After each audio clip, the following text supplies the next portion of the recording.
Welcome out, everybody, to the No Spank Zone. I'm Angela. We're continuing our series in laws of attraction and how to cope. Today's episode is called How High Do You Have to Be to Work as an IT Guy for Verizon? Because I am going to share with you a true story about what happened to me last week.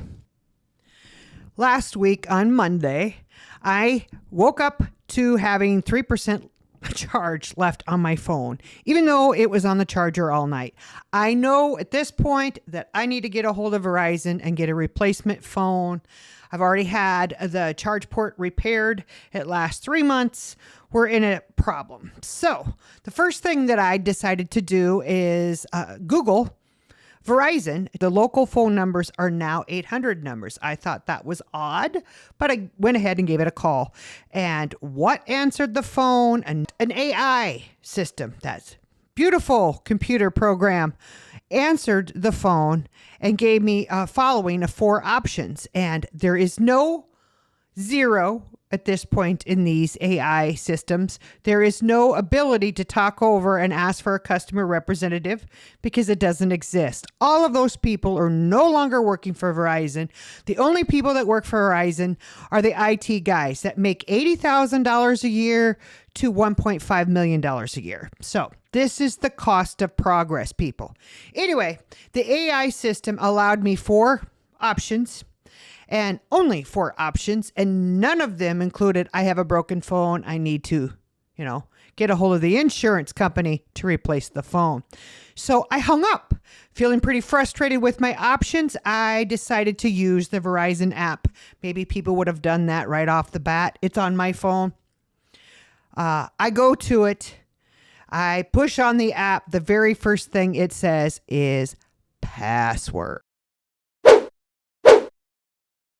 Now, I've had the same phone number for 25 years, and I can tell you the amount of fingers on my hand, how many times I've had to log in to the Verizon app and put in a password. 0. That day, was the first time I ever needed to use a password and get into the system.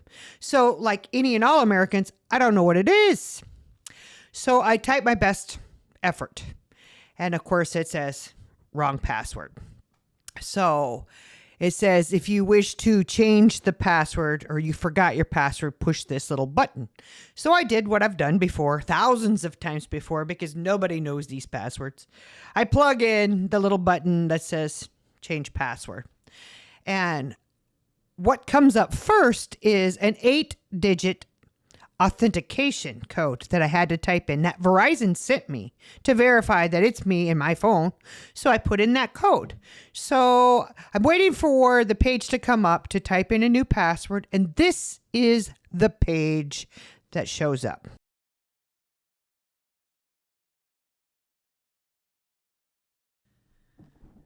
The page that pops up is enter old password before putting in new password. Wow. What geniuses work at the IT department for Verizon. I mean, is it Shroomy Roomy Wednesday and everybody's high when they write these apps? Or perhaps they ate all the pot brownies in the break room? I mean, come on. Nobody's manning the ship. This is the crap the customers have to deal with. It's unbelievable. So I swore. Son of a shit-headed serpent. And turn off the app and try it again. Went through the process, got the 8-digit code in, and this time the correct page shows up, change password. So you have to go through all of the, capitals and, needing numericals and signs. So I put in a password. It stated that it was a strong password. So now the next part of it is confirm that password. I type in the exact same thing. There is a little button that's pink beside it that pushes to say confirm. Well, that button wouldn't turn on. The entire app broke.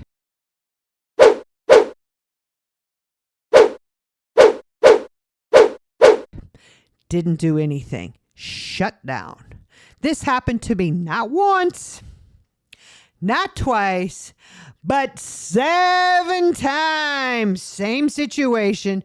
Every time a new code being sent to me, and I can't get past entering a new password. Passwords? Passwords?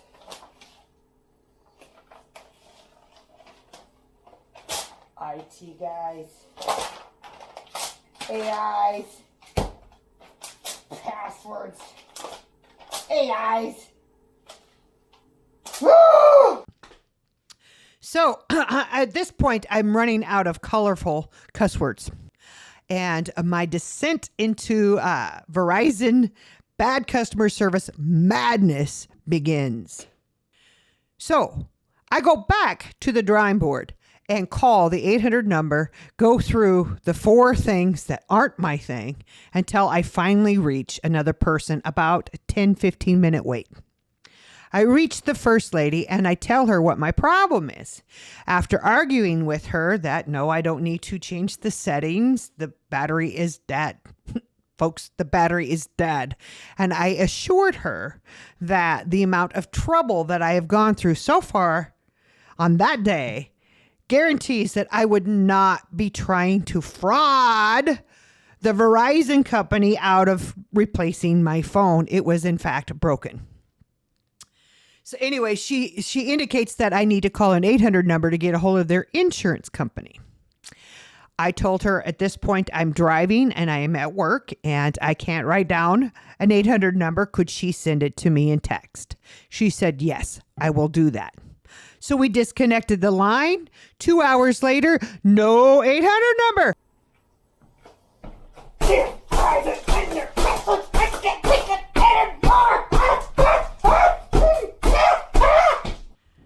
I totally believe that Native Americans have had to put up with the ancestors of every IT person in America. And that is how the powwow began.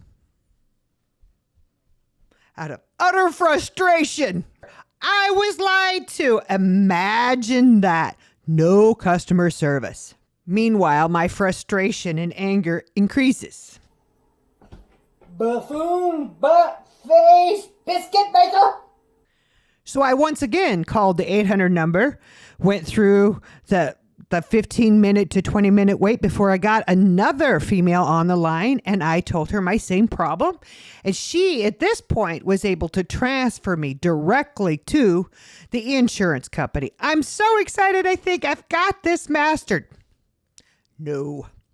What answers the phone but another AI unit? Again, no customer service representatives are available anymore. They've disappeared from the planet. There's no more jobs for that. The only jobs out there are IT guys.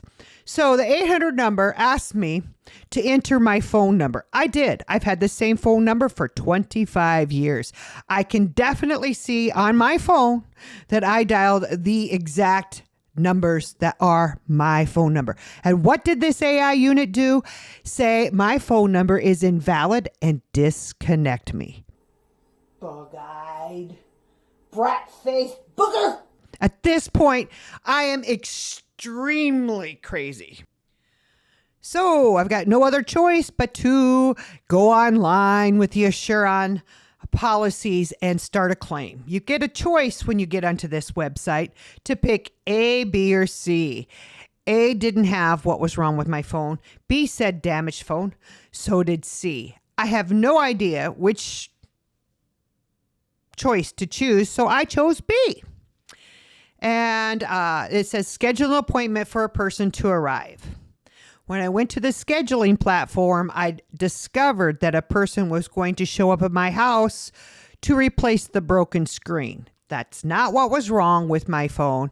I had no idea that was what was in B. So I tried to back out of this particular app building chaos, and it stated once you started a claim, you can't change the claim. So there was no way that I could correct the actual problem that was wrong with my phone. Completely frustrated, I schedule it for Thursday of that week. I wait diligently from 3 o'clock till 7 o'clock, and no person arrives to assist me with my phone issues. So I once again call the 800 number trying to get a hold of somebody at Verizon. Take me 20 minutes. I get a hold of a person, ask them why the insurance people didn't show up with my assistance for my broken phone. And she told me that I scheduled it a week from what the app actually said to me.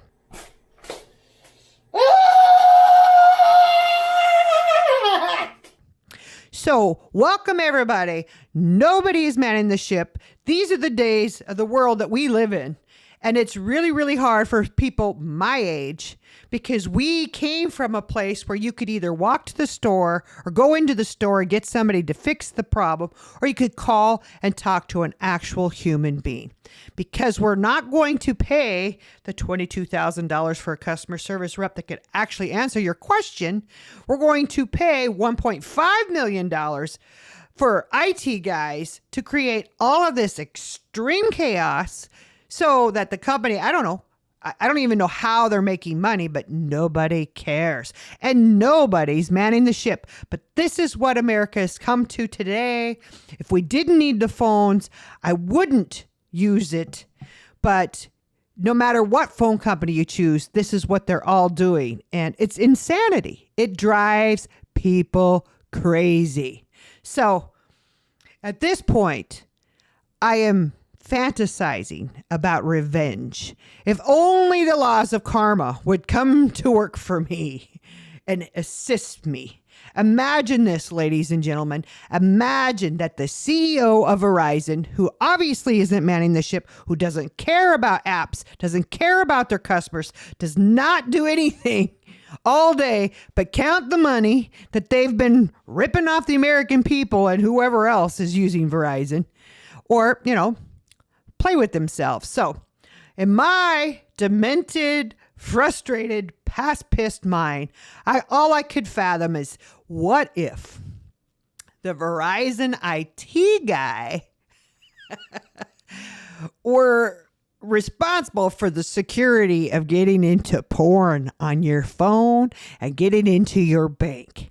Wouldn't it be awesome if the Verizon IT guy had to go through the same process to count his little unearned money, or to do what he likes to do at his free time, which is every day, all day, because he's not working.